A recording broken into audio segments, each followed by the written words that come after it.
Okay, അപ്പോൾ നമ്മൾ discuss ചെയ്യുന്നത് ഇ ബാങ്കിങ് ആണ്. ഇലക്ട്രോണിക് ബാങ്കിങ് എന്ന് പറയും. E banking is electronic banking or banking using electronic media.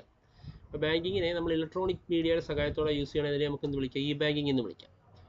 Thus e banking is a service provided by many bank.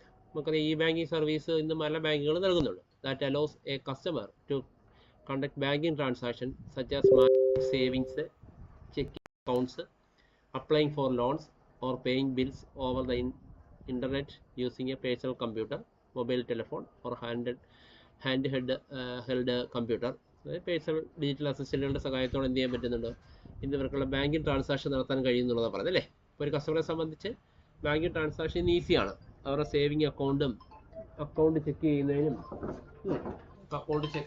മറ്റു കാര്യങ്ങൾക്കെല്ലാം എന്ത് ചെയ്യുന്നുണ്ട്? ഇത് യൂസ് ചെയ്യാൻ കഴിയുന്നുള്ളതാണ് പറയുന്നത്. അത് മൊബൈലിൻ്റെ സഹായത്തോടോ അല്ലെന്നുണ്ട് പേഴ്സണൽ കമ്പ്യൂട്ടർ സഹായത്തോടോ അത് യൂസ് ചെയ്യാമെന്നുള്ളതാണ്. The range of service offered by e banking ആണ്. ഇ ബാങ്കിങ് ഓഫർ ചെയ്യുന്ന റേഞ്ച് ഓഫ് സർവീസസ് ആണ് automated teller machine ATM and point of sales POS, electronic data internet EDI, and credit card electronic or digital cash and electronic bank transfer EFT. Okay, ഇതൊക്കെയാണ് എന്ത് ചെയ്യുന്ന range of services ആയിട്ട് നമ്മൾ E banking service ആയിട്ട് പറയുന്നത്. ATM ഉണ്ട്, POS point of sales ഉണ്ട്, പിന്നെ EDI ഉണ്ട്, ഇലക്ട്രോണിക് ഡാറ്റ ഇന്റർചേഞ്ച് ഉണ്ട്, പിന്നെ credit card electronic or digital cash and electronic bank transfer ഉണ്ട്, EFT ഉണ്ട്. Okay, the 2 ways in which EFT can be done ആണ്. 2 രീതികളാണ് പറയുന്നത് കേട്ടോ. The 2 ways in which EFT can be done at NEFT, അതായത് national electronic fund transfer ആണ് NEFT. അതുപോലെ RTGS, real time gross settlement. ഇതെല്ലാം ഈ പറയുന്ന ഇലക്ട്രോണിക് ബാങ്കിങ്ങിന്റെ ഭാഗമായിട്ട് വരുന്നതാണ് അല്ലേ. ഇനി ബെനിഫിറ്റ്സ് ഓഫ് ഇ ബാങ്കിങ് ആണ്. ഇ ബാങ്കിങ്ങിന്റെ ബെനിഫിറ്റ്സ് എന്താണെന്ന് പറയാം.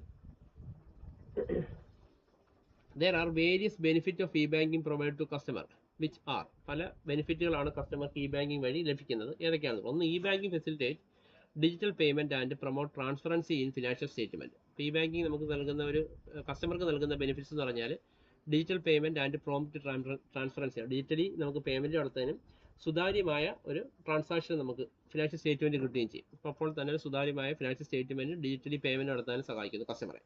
രണ്ടാമത്, e banking provide 24 hours 365 days a year service to the customer of the bank. 24 മണിക്കൂർ 365 ദിവസവും എന്ത് ചെയ്യും? ബാങ്കിന്റെ സർവീസ് കിട്ടും. ഇന്ന് ഹോളിഡേ ആണോ അതിൽ എന്ത് ചെയ്യത്തില്ല? ഇ ബാങ്കിങ്ങിനെ അഫക്റ്റ് ചെയ്യത്തില്ല. അടുത്തത്, കസ്റ്റമർക്ക് കിട്ടുന്ന അടുത്ത benefit, customer can make a sum of the permitted transaction from office or house or while travelling via mobile or telephone. അല്ലേ, കസ്റ്റമർക്ക് എന്ത് ചെയ്യാൻ പറ്റും? സം പെർമിറ്റഡ് ട്രാൻസാക്ഷൻ, അനുവദിച്ചിരിക്കുന്ന ട്രാൻസാക്ഷൻ ഓഫീസിൽ ഇരുന്നുകൊണ്ടോ വീട്ടിലിരുന്നുകൊണ്ടോ ട്രാവലിങ്ങിലോ ഒക്കെ എന്ത് ചെയ്യാൻ പറ്റും? മൊബൈൽ വഴിയോ ഒക്കെ അല്ലെങ്കിൽ കമ്പ്യൂട്ടർ വഴിയൊക്കെ നമുക്ക് എന്ത് ചെയ്യാം? Transaction നടത്താമെന്നുള്ളതാണ്.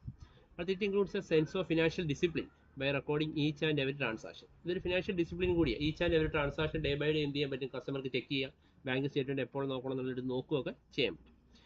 Greater customer satisfaction by offering unlimited access to the bank. നമുക്ക് അൺലിമിറ്റഡ് ആയിട്ട് ബാങ്ക് ആക്സസ് ചെയ്യുന്നതിന് കസ്റ്റമർക്ക് അൺലിമിറ്റഡ് ആയിട്ടുള്ള ആക്സസിംഗ് ആണ് നൽകുന്നത്. അപ്പോൾ അതുകൊണ്ട് ഇവിടെ കസ്റ്റമർ സാറ്റിസ്ഫാക്ഷൻ ഉണ്ട്. കസ്റ്റമർക്ക് ഒരു സംതൃപ്തി banking transaction നടത്തുന്നതിനകത്തുണ്ടാവും.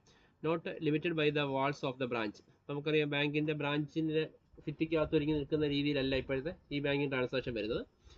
And less risk and greater security. Risk വളരെ കുറവാണ്, ഗ്രേറ്റർ സെക്യൂരിറ്റി ആണ്, വളരെ സുരക്ഷിതമാണ്. Customer as they can avoid travelling with cash. അതായത് ക്യാഷ് കൊണ്ട് ട്രാവൽ ചെയ്യേണ്ട ആവശ്യമൊന്നുമില്ല. അവിടെ ചെല്ലുമ്പോൾ നമുക്ക് എന്ത് ചെയ്യാൻ പറ്റും? ഡിജിറ്റൽ ക്യാഷ് യൂസ് ചെയ്യാം, അല്ലെങ്കിൽ ഈ ബാങ്കിങ് വഴി നമുക്ക് എന്ത് ചെയ്യാം? പേയ്മെന്റ് നടത്തുകയൊക്കെ ചെയ്യാമെന്നുള്ളതാണ് പറയുന്നത്.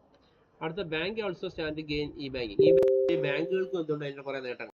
ഇതിന്റെ ബെനിഫിറ്റ്സ് ഒന്ന്, e banking provides a competitive advantage to bank. ബാങ്കിന് നല്ല രീതിയിലുള്ള അഡ്വാൻറ്റേജ് നൽകും. നല്ല രീതിയിൽ ഇ ബാങ്കിങ് സർവീസ് നൽകുന്ന ബ്രാഞ്ചുകൾക്ക് നല്ല രീതിയിൽ എന്ത് ചെയ്യുന്ന നേട്ടങ്ങളുണ്ടാവും. അപ്പോൾ അവർക്ക് നല്ലൊരു കോമ്പറ്റീവ് അഡ്വാൻറ്റേജ് ആണ്. അടുത്ത, e banking provides unlimited network to the bank and is not a limited to the number of branch. അപ്പോൾ ഇ ബാങ്കിങ് പ്രൊവൈഡ് ചെയ്യുന്ന അൺലിമിറ്റഡ് നെറ്റ്വർക്കാണ്.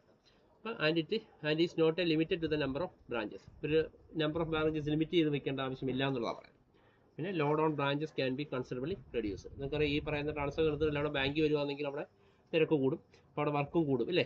അപ്പോൾ ആ ഒരു load of branches can be considerably reduce. നമുക്ക് ബ്രാഞ്ചുകൾ തുറന്നു വെക്കുന്നത് എന്ത് ചെയ്യാൻ കുറയ്ക്കാൻ പറ്റും.